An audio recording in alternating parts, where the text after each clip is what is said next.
दो बैलों की कहानी। झूरी के पास दो बैल थे, हीरा और मोती। दोनों आपस में बहुत प्यार करते थे। छुरी उनके चारे पानी का बड़ा ध्यान रखता था और छुरी भी उनसे बहुत प्यार करता था। छुरी के पत्नी का एक भाई भी था। एक बार वह हीरा और मोती को कुछ दिन के लिए गांव ले जाने लगा। बैलों को बड़ा आश्चर्य हुआ कि वह उन्हें गांव क्यों लेके जा रहा है।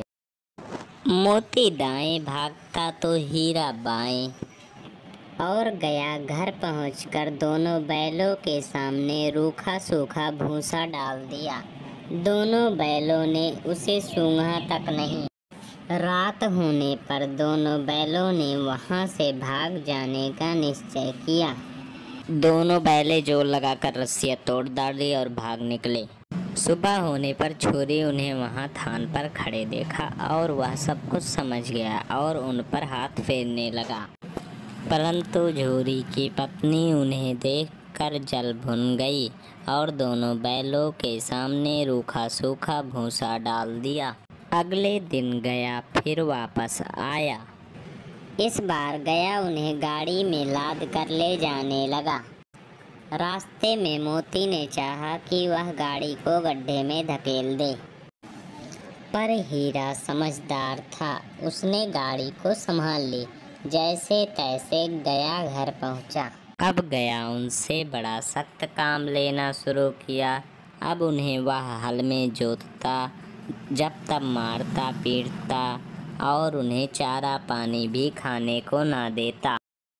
गया के घर में एक छोटी सी लड़की रहती थी। वह बैलों की दुर्दशा देखती तो उसे बुरा लगता। वह रात को चुपके से दोनों बैलों को रोटी खिलाती थी। एक दिन मोती रस्सी को खींचकर उसे तोड़ने की कोशिश कर रहा था। वह लड़की आई और दोनों बैलों को खोल दिया। दोनों वहां से भाग निकले। थोड़ी देर बाद जब गया को पता चला तो वह भी उनके पीछे दौड़ा, पर उन्हें पकड़ ना सका। अब हीरा और मोती दोनों आजाद थे। रास्ते में उन्हें एक सांड मिला। जब सांड हीरा और मोती की ओर लपका तो हीरा और मोती के होश उड़ गए। भागना बेकार था, इसलिए उन्होंने साहस से काम लिया। सांड ने आकर हीरा पर वार किया तो मोती ने सांड के पीछे अपनी सींग से चोट दी।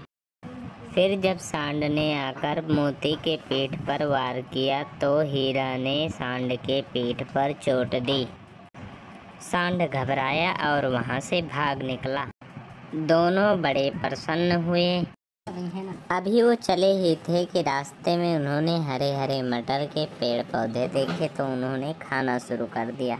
अभी पेट भरा भी न था, वहां गांव के रखवाले आ गए और वह रखवाले उन्हें पकड़कर काजी हाउस में डाल दिया।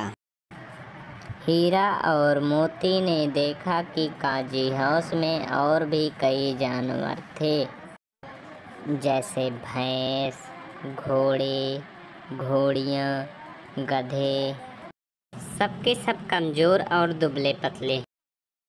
जब रात हुई, मोती ने हीरे से कहा, भाई, अगर दीवार तोड़ दी जाए तो बाहर निकला जा सकता है। उन्होंने सींगों से दीवार गिराने का प्रयत्न किया। 2-4 चोटों में ही थोड़ी सी दीवार गिर गई। उनका उत्साह बढ़ा तो उन्होंने जोर से चोटें लगानी शुरू की। दीवार का रास्ता बनते ही पहले तो घोड़ियाँ भागी, फिर भैंसें और बकरियाँ। मोती ने गधों को भी सींग मार मार कर भगा दिया। उसने हीरा को भी भाग चलने को कहा, पर हीरा मना कर दिया।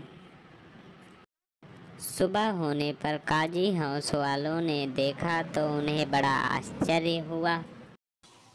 उन्होंने बैलों को बाजार में ले जाकर एक व्यापारी को बेच दिया। वह दोनों को लेकर अपने गांव की ओर चला। मार खाते खाते और भूख सहते सहते हीरा मोती बहुत कमज़ोर हो गए थे। वह चुपचाप व्यापारी के साथ चलने लगे। रास्ता उन्हें जाना पहचाना से लगा, न जाने उनमें कहाँ से अचानक से जान आ गई। वह दोनों तेजी से भागे, आगे आगे दोनों बैल और पीछे पीछे व्यापारी। पर जब तक वह उन्हें पकड़े तब तक दोनों बैल अपने घर पहुंच चुके थे।